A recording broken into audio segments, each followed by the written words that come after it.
mungkin darah yang suci itu ada pada orang yang pemarah, mulutnya kotor, berangasan, nggak mungkin itu.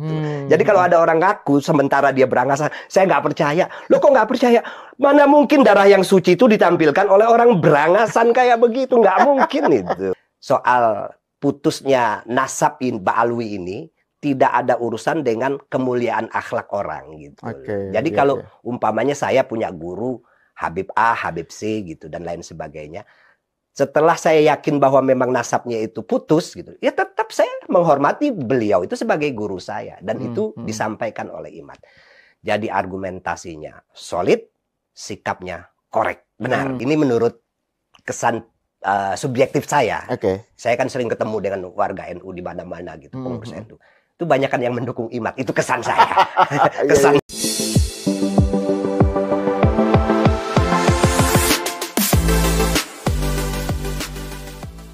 Assalamualaikum warahmatullahi ta'ala wabarakatuh. Kiai Taufik Damas mendukung penelitian Kiai Haji Imaduddin tentang terputusnya nasab Ba'alawi ketika beliau menjadi narasumber di salah satu channel YouTube menyampaikan poin yang penting yang disampaikan oleh beliau adalah kalau berguru kepada oknum Habib Ba'alawi dalam urusan ilmu agama, kemudian nasab daripada si Habib tersebut terbukti, terkonfirmasi, terputus, maka penghormatan sebagai seorang santri kepada gurunya itu tetap berlaku. Artinya, menghormati karena ia alim dan guru meskipun nasabnya si Habib itu adalah batal. Nah, untuk selengkapnya teman-teman, mari kita simak bareng-bareng keterangan penjelasan dari Kiai Taufik Damas. Berikut ini dia videonya. Gaya hidupnya juga sangat tidak mencerminkan sikap yang sesuai dengan nilai-nilai keislaman gitu kan. Jadi itu menurut Ustadz Taufik gimana itu melihat perilaku para Habib? Ya kalau saya pribadi ya nggak percaya lah sama orang begitu. Nggak percaya karena sederhana. Darah Nabi itu mulia, ya kan. Jadi kalau ada orang mengaku dalam dirinya ada aliran darah Nabi Muhammad, mengaku sebagai masih ada keturunan dengan Nabi Muhammad, pasti dia jujur, pasti dia dermawan, pasti dia santun, pasti dia pemaaf. Kalau sebaliknya, nggak mungkin darah yang suci itu ada pada orang yang pemarah, mulutnya kotor, berangasan, nggak mungkin itu. Jadi kalau ada orang ngaku sementara dia berangasan, saya nggak percaya. Loh kok nggak percaya? Mana mungkin darah yang suci itu ditampilkan oleh orang berangasan kayak begitu? Nggak mungkin itu, nggak mungkin. Artinya saya percaya bahwa di Indonesia ada orang, kalau kita lihat justru Mbah Yai Hasyim Asy'ari, Kiai Haji Ahmad Dahlan itu silsilahnya nyambung sampai kepada Nabi Muhammad. Dan kita tahu dua orang ini sangat berjasa bagi perkembangan Islam di Indonesia. Yang satu pendiri NU, yang satu pendiri Muhammadiyah. Gitu loh. Nah, terus juga yang menarik, Tat, kalau kita lihat ya, kalau soal tadi itu, bahwa yang paling bersemangat untuk minta dihormati karena kehabibannya, itu kan rata-rata perilakunya berangasan dan bikin kita nggak nyaman ya. Tapi yang justru yang tidak mengaku Habib, dan dia Habib gitu ya, menolak dipanggil Habib. Misalnya kayak Profesor Dr. Quraish Shihab misalnya, yang menyatakan bahwa Habib itu pengertiannya adalah mencintai dan dicintai, harus mutual gitu. Dan beliau nggak pernah menyebut Habib loh dirinya. Nah itu menurut Ustadz gimana itu? Itu memang soal kedalaman ilmu ya. Orang kalau semakin dalam ilmu, maka ada istilah pepatah, semakin padi itu kalau semakin berisi semakin merunduk, dan itu benar. Jadi orang kalau dengan natural dia belajar, membaca, menguasai berbagai disiplin ilmu. Kalau dalam konteks Islam, dia fikihnya paham, tauhidnya paham, masuk ke ihsan yang kemudian diejawantahkan jadi ajaran tasawuf, yang kemudian mengajarkan orang rendah hati dan seterusnya. Itu otomatis. Kalau orang ilmunya penuh, otomatis itu rendah hati. Jadi kalau orang yang sombong, angkuh, kasar, itu berarti memang belum penuh ilmunya. Atau malah nggak ada? Mungkin nggak ada. Ngarang-ngarang aja. Dalam kesempatan ini saya tuh ingin menegaskan Pak Kang Sahal ini. Ini saya melihat fenomena yang kadang-kadang kurang sehat. kita dalam Ahlus Sunnah wal Jamaah mukjizat yakin ada. Terjadi di tangan para nabi dan rasul itu. Banyak contohnya. Ya. Ada juga selain mukjizat itu karomah. Nah, karomah ini terjadi di tangan para wali. Oke. Ada maunah. Maunah itu pertolongan Allah bagi orang-orang yang soleh. Oke. Ini yang dijelaskan oleh Ustadz Taufik ini bagi pemirsa ini adalah tentang fenomena extraordinary ya. Iya. Extraordinary, khorikul adah yang enggak sesuai dengan kelaziman. Di luar sebab akibat. Di luar sebab akibat. Itu kalau pada nabi itu namanya mukjizat. Kalau pada para wali namanya karomah. Nah terus gimana, sorry? Kalau yang ulama, orang-orang soleh itu biasanya disebut maunah. Nah, gitu. Saya ingin menegaskan, peristiwa itu semua terjadi bukan kehendak nabi, bukan kehendak rasul, bukan kehendak wali, bukan kehendak orang soleh. Tapi murni kehendak Allah. Ketika Allah melihat orang-orang ini membutuhkan mukjizat, Allah kasih. Gitu loh. Makanya mukjizat Nabi Muhammad umpamanya. Beliau Isra dan Mi'raj dari Mekah ke Baitul Maqdis sampai ke Sidratul Muntaha. Itu di dalam Al-Quran dijelaskan. Subhanalladzi asra bi abdihi. Maha suci zat yang memperjalankan.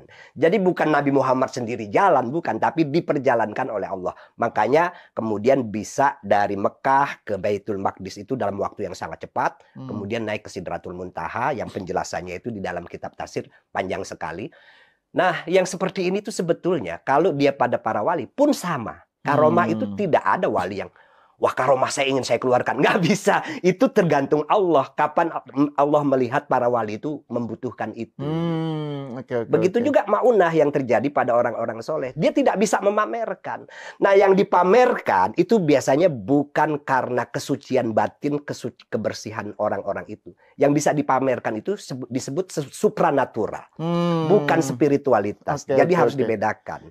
Nah kisah-kisah khorikul adat ini itu tolonglah dibatasi ceritanya bahwa ini hanya terjadi pada orang-orang yang hatinya suci, bersih, nggak pernah suudzon, nggak pernah buruk sangka, nggak iri, nggak dengki gitu. Orang yang tulus hatinya. Dan itu pun melalui divine intervention. Betul. Ya. Jadi itu intervensi ilahi. Intervensi gitu ya. Ilahi jelas. Kalau tidak ada intervensi Allah tidak mungkin terjadi itu. Maksud saya ketika mencerita itu ditegaskan sehingga orang awam ini, oh iya saya nggak mungkin begitu, gitu loh. Atau siapapun nggak mungkin lah begitu kalau dia bukan orang-orang yang kelihatannya memang soleh atau wali. Ini kadang-kadang masyarakat ini kan gara-gara banyak cerita-cerita yang begitu itu akhirnya pada halu. Orang halu kalau sudah umum itu akan gampang dibohongin.